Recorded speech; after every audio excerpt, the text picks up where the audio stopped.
Hello, let us continue the chapter Respiration in Organisms, and today's class will study about breathing. Okay? Breathing, it is a process in which air rich in oxygen is taken in and air rich in carbon dioxide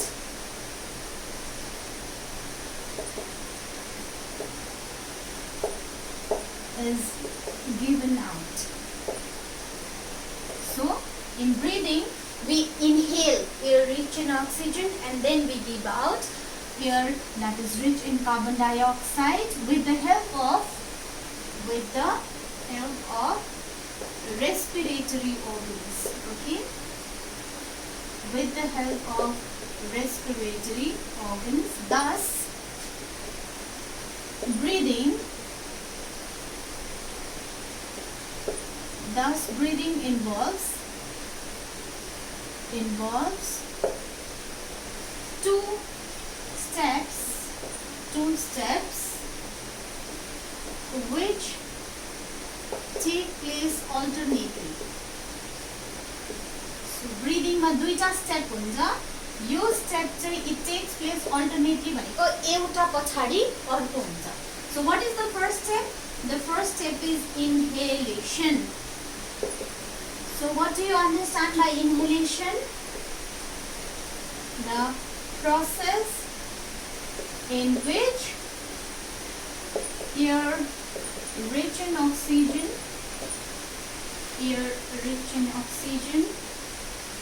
is taken in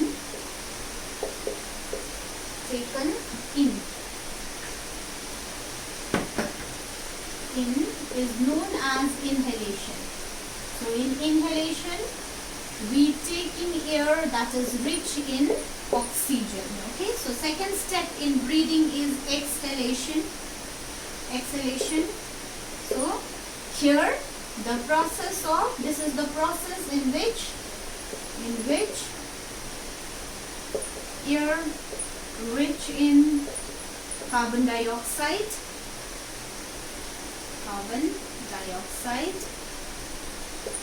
is thrown out from the body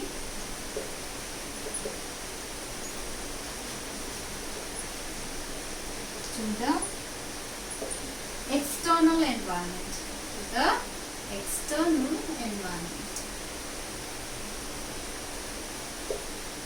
Is known as exhalation. So exhalation ma के गरिन्छ?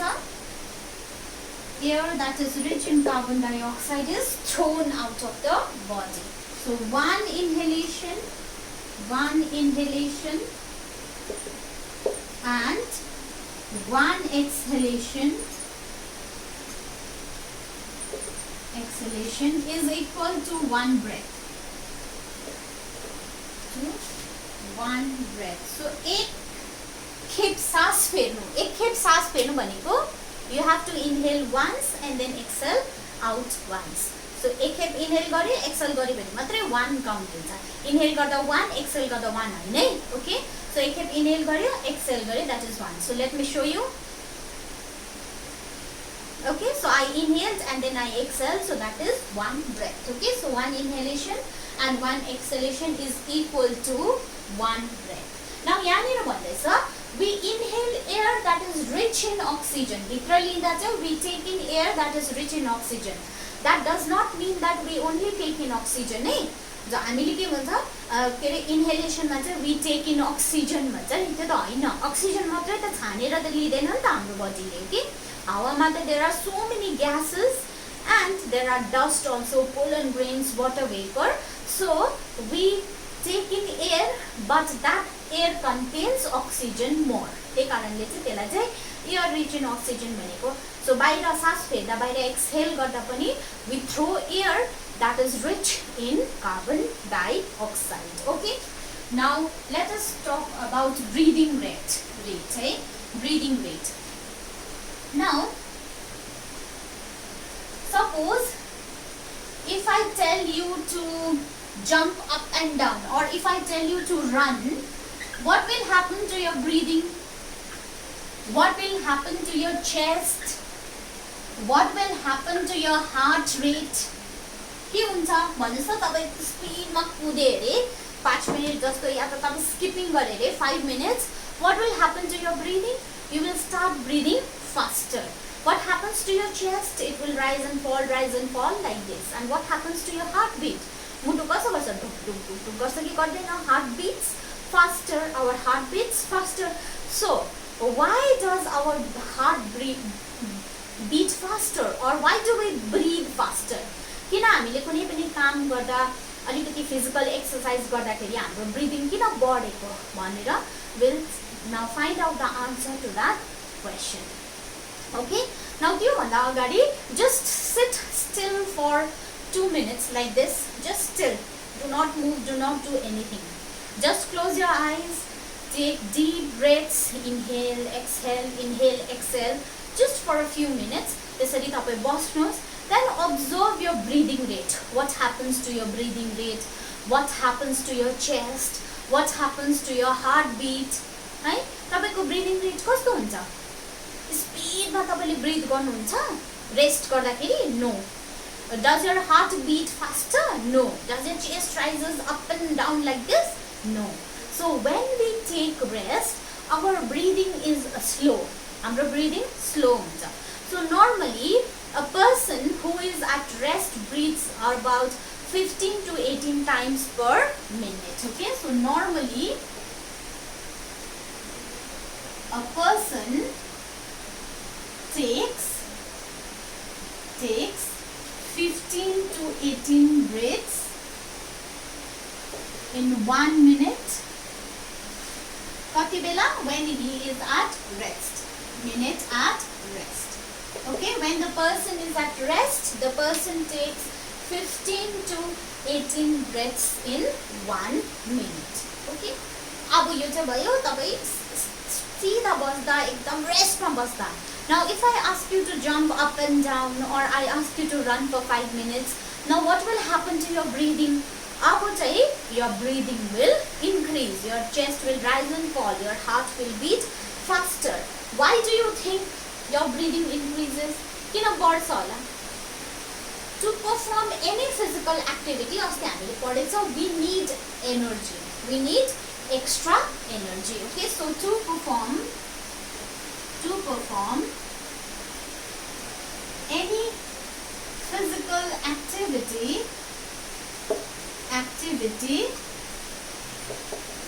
we need extra energy. And where does this energy come from? Energy always comes from food. Food बाट आउँछ energy. अब food बाट त त्यसै त आउँदैन. Food first has to be broken down by oxygen, and then only it will give out energy नि त, है?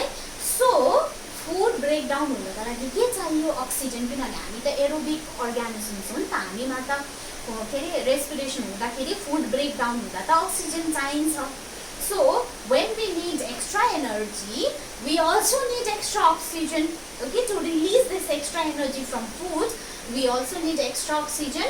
त्यही कारणले हामीले त्यो extra oxygen लाई भित्र लिनुको लागि we breathe faster during any physical activity. Okay, so to get this extra energy from food,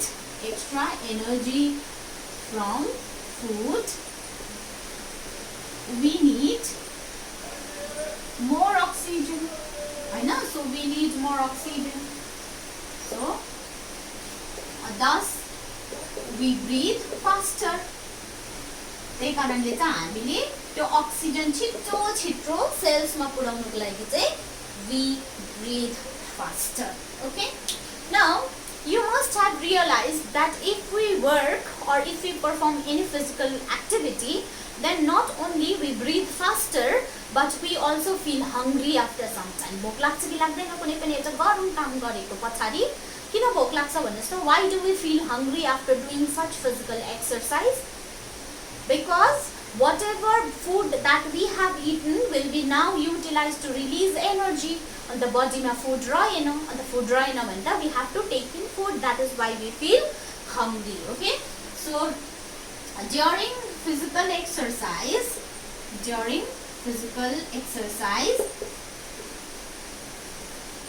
whatever food we have in our body is utilized to release energy. So we feel hungry. After any physical exercise. So we feel hungry after physical exercise. Okay, now you must have seen that अहिले पनि कति जनाले video हेर्दै high काट्दै होला कति जनाले. Okay, so high काट्नुलाई हामी इंग्लिशमा के भन्छौं? yawn, YAWN, yawn. Okay, so हामीले किन why do we yawn भन्दाखेरि अब तपाईलाई याद छ हाम्रो ब्रेनलाई फंक्सन गर्नको लागि for our brain to function it needs energy. Okay, energy चाहिन्छ. अन्त एनर्जी त रिलीज अघि भनिहाल्यो फुड ब्रेक डाउन भयो भने मात्र एनर्जी निक्लिन्छ नि त. अनि कोही बेला के हुन्छ भन्दाखेरि चाहिँ हाम्रो बडीमा अक्सिजनको कमी हुन्छ. अन्त अक्सिजनको कमी भयो भने त एनर्जी रिलीज हुँदैन. अन्त ब्रेन बिस्तारै लोसे हुन्छ. अन्त सुत्नु थाल्छ ब्रेन. अन्त त्यति बेला चाहिँ वी अनकन्सियसली नजानिकन वी यन है. यनिङ गर्दा के गर्छ गर्दाखेरि मुख ठुलो खोल्छ कि खोल्दैन. मुख ठुलो खोलेपछि more oxygen will be taken in.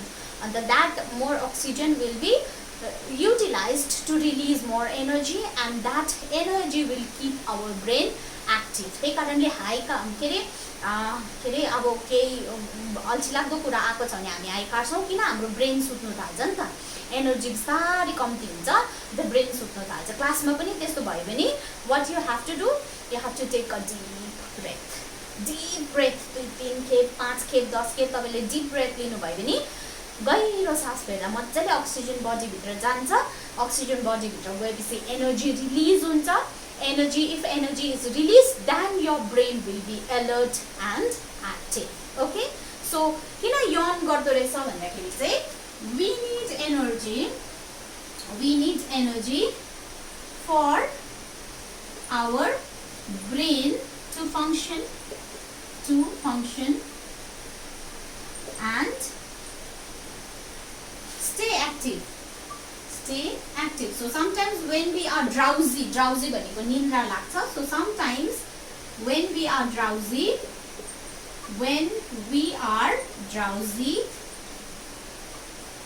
we inhale, we yawn. हामी के गर्छौं? हाई काट्छौं. yawn पनि कसरी? Unconsciously without realising. थाहा नभइकन we yawn, which causes more oxygen to enter into the body.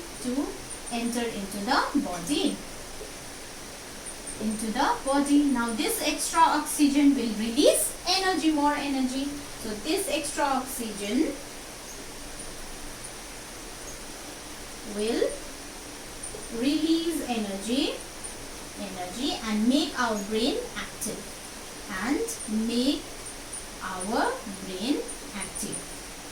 Okay, त्यही कारणले गर्दा क्लासमा या त कहीँतिर निन्द्रा लागेको जस्तो भयो भने you have to take deep breaths.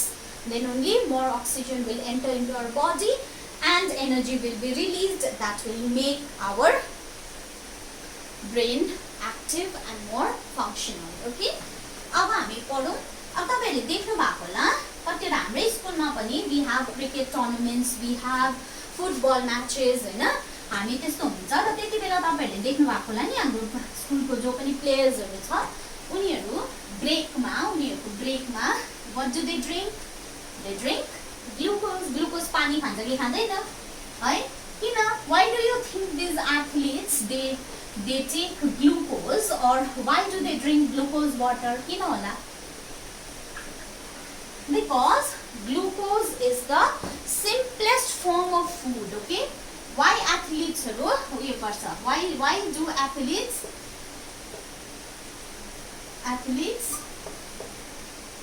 take glucose भन्दा चाहिँ because glucose is the simplest form of food. Glucose is the simplest form of food.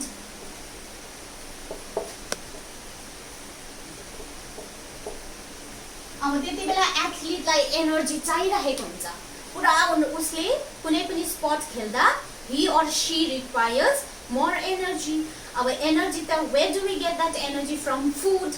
अब when that athlete eats food, it takes time to digest that food.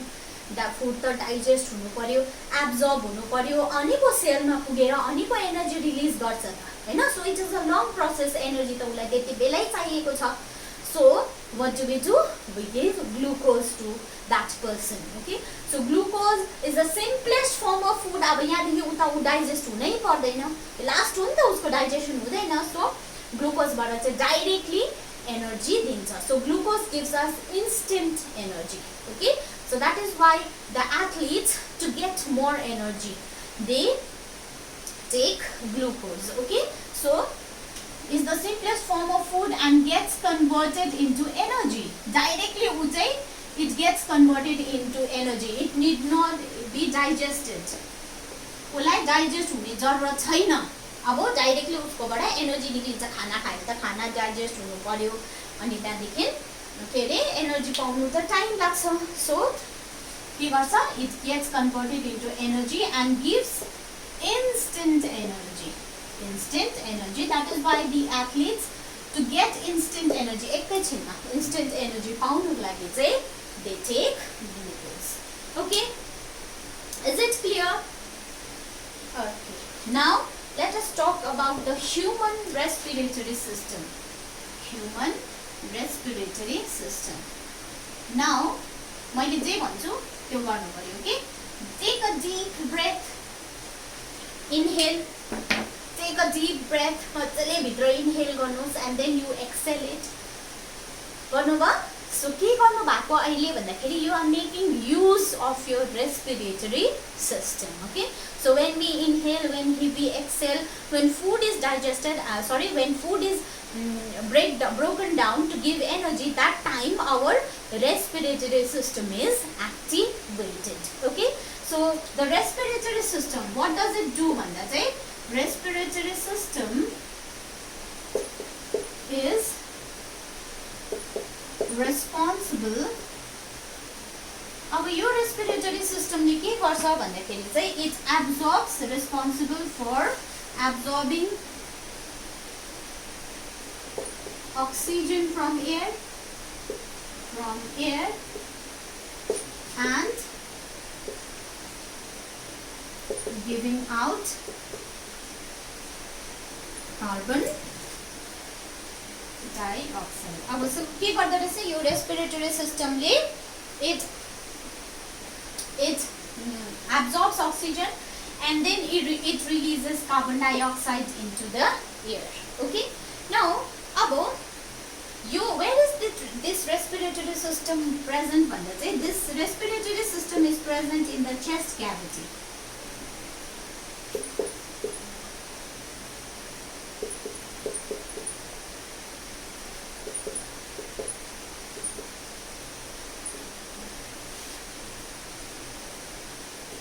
Chest cavity contains many important organs such as the heart, lungs, kidneys, etc.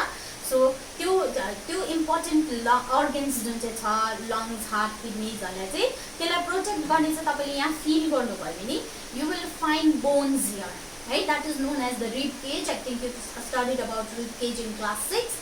So हाम्रो body प्राय तपाईले feel गर्नुभयो भने सबैतिर हड्डी हुन्छ है. So यहाँनिर पनि there करङ छ है, यो करङ छ. अन्त करङले पिछाडीबाट अगाडिबाट यसरी घेरेको छ. बीचमा चाहिँ there are different organs. This rib cage protects the internal organs. Okay, now अब यो respiratory system मा अब के हुँदैछ अक्सिजन इज एब्जर्ब्ड अब अक्सिजन एब्जर्ब हुनुको लागि फर्स्टमा air has to enter into the body हो कि हैन so air enters into our body through कहाँबाट एन्टर गर्छ हाम्रो बडी आँखाबाट एन्टर गर्छ है एयर कहाँबाट एन्टर गर्छ air enters our body through the nose बाट पनि नोजमा होल्स छ कि छैन हाम्रो सो यो होल्स बाट चाहिँ एयर एन्टर गर्छ this holes are known as nostrils okay यसलाई के भन्छ nostrils so air enters into the body through the nostrils okay air enters into our body through the nostrils nostril बाट भित्र पस्यो the air then moves to nasal cavity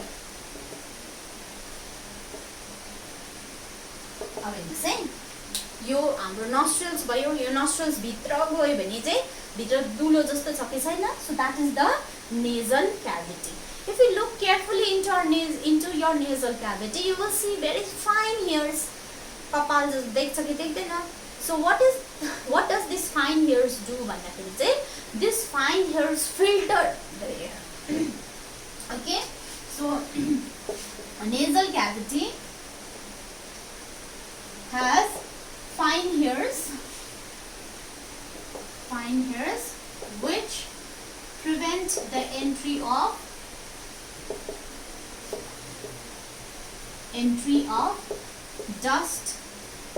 dust particles लाई enter गर्नु दिदैन अरु केही चीजहरु छ भने पनि small particles हुन्छ त्यसलाई चाहिँ enter गर्नु दिदैन dust and small particles prevent the entry of dust and small particles okay बुझ्नु भयो अन्त again this nasal cavity also has mucus okay mucus nasal cavity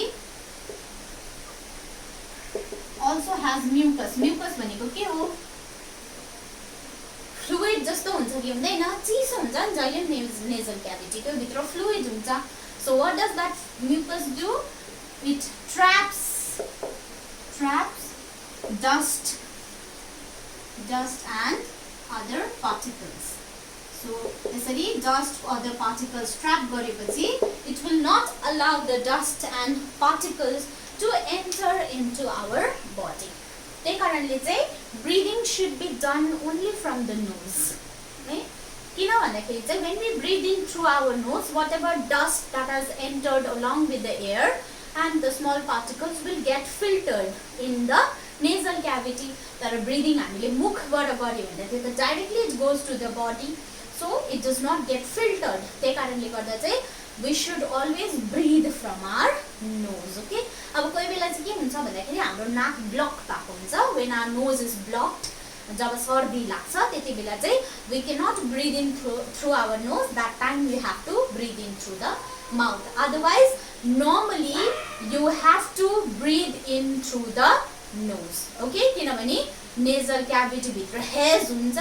mucus हुन्छ and that will prevent the entry of dust and other particles okay now अब आयो हावा कहाँबाट nostrils बाट it has entered the nasal cavity now from the nasal cavity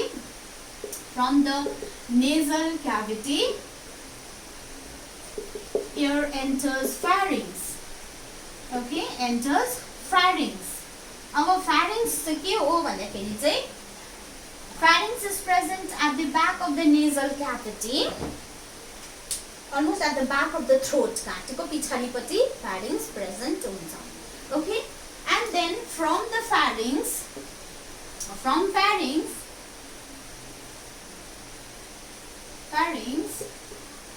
air moves into trachea or windpipe okay अब pharynx it is a common passage for food as well as air खाना पनि खायो भने फर्स्टमा pharynx मै जान्छ हावा पनि pharynx मै जान्छ ओके तर pharynx बाट चाहिँ छुट्टिन्छ दुईटा पाइप एउटा चाहिँ फुड पाइप हुन्छ एउटा चाहिँ विन्ड पाइप हुन्छ ओके दुईटा पाइप हुन्छ So food will enter into the food pipe, that is the esophagus. Wind will enter into the wind pipe or trachea. Okay, so कसरी enter गर्छ भन्दाखेरि युजुअली त के हुन्छ, विन्ड पाइप खुल्लै हुन्छ र त्यहाँबाट के गर्छ, मजाले हावा जान्छ लङ्समा। तर व्हेन वी आर इटिङ त्यति बेला चाहिँ द विन्ड पाइप एकछिन निल्ने बेलामा चाहिँ त्यो विन्ड पाइपलाई एपिग्लोटिसले बन्द गरिदिन्छ। बन्द गरेपछि चाहिँ food will first enter into the food pipe, move down, अन्त मात्रै हावा फेरि खोलिन्छ अनि हावा चाहिँ भित्र पस्छ। ओके, सो फ्यारिङ्सदेखिको चाहिँ हावा कहाँ जाँदो रहेछ, ट्राकिया अथवा विन्ड पाइपमा। Now the trachea branches into two tubes and ends at lungs. So trachea बाट चाहिँ अब यसरी फ्यारिङ्स भयो, ट्राकिया भयो, त्यहाँदेखि यो ट्राकिया चाहिँ ब्रान्च हुन्छ दुईटा ट्युबमा यसरी ब्रान्च भएपछि one tube moves to one lung, another tube moves to another lung. So how many lungs are present in human beings? There are 2 lungs, right ani left lungs. Okay, now lungs are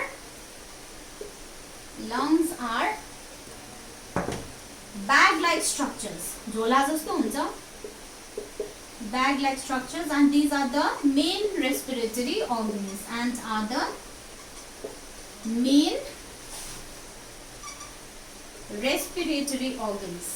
okay, these are the main respiratory organs.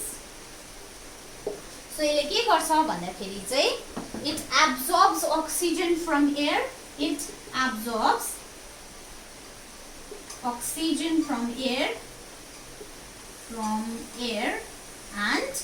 and expels carbon dioxide. Okay, so त्यसले चाहिँ यो काम गर्छ। Now I told you there are 2 lungs in our body, right lung and the left lung. Right lung right पटि हुन्छ, left lung left पटि हुन्छ। तर यो जुन चाहिँ left lung छ, left lung is slightly smaller than the right lung. Right lung भन्दा left lung अलिकति सानो हुन्छ। किन भन्दाखेरि चाहिँ हाम्रो बडीको यहाँनिर चाहिँ हार्ट हुन्छ, so heart is slightly towards the left. So त्यो हार्टलाई अटाउनुको लागि चाहिँ के हुन्छ, left lung is slightly smaller than the right lung. Okay, so कुन चाहिँ लङ चाहिँ स्मलर हुँदो रहेछ, left lung. Why left lung is smaller than right lung? To accommodate the heart. Okay, heart is also present inside the chest cavity, lungs is also present inside the chest cavity, heart is slightly tilted towards the left, so to accommodate that heart, left lung is slightly smaller in size. So we'll stop here. Tomorrow we'll study about the mechanism of breathing.